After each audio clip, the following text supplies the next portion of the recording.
Welcome to this deep dive into electrical earthing systems, exploring both industrial and domestic safety standards. Earthing is the foundation of electrical safety, protecting against fault currents and stabilizing system voltages. The core objectives include ensuring human safety by redirecting fault currents, protecting equipment with a low impedance path, and maintaining voltage stability with a zero potential reference. Copper bonded rods, made of steel core with a thick copper coating, offer high mechanical rigidity.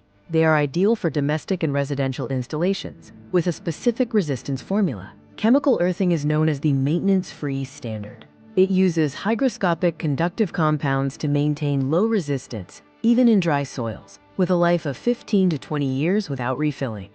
This conceptual graph illustrates the inverse relationship between soil resistivity and moisture, showing an exponential decay of resistance as soil moisture increases. Pipe earthing typically uses a 38mm galvanized iron pipe with perforated holes for moisture distribution.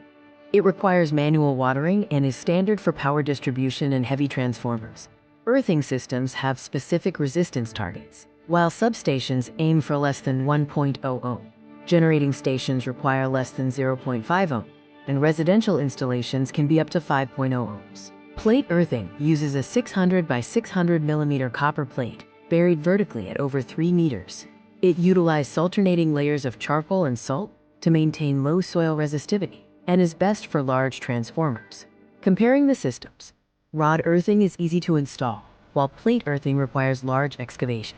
Chemical earthing offers very low maintenance and is ideal for modern industry. The installation workflow involves 4 key steps: site testing, preparation of the pit to standard depth, assembly of the electrode and backfill, and finally, auditing the resistance. Thank you for watching this video on electrical earthing systems. Feel free to drop your technical queries in the comments and follow for more electrical engineering deep dives.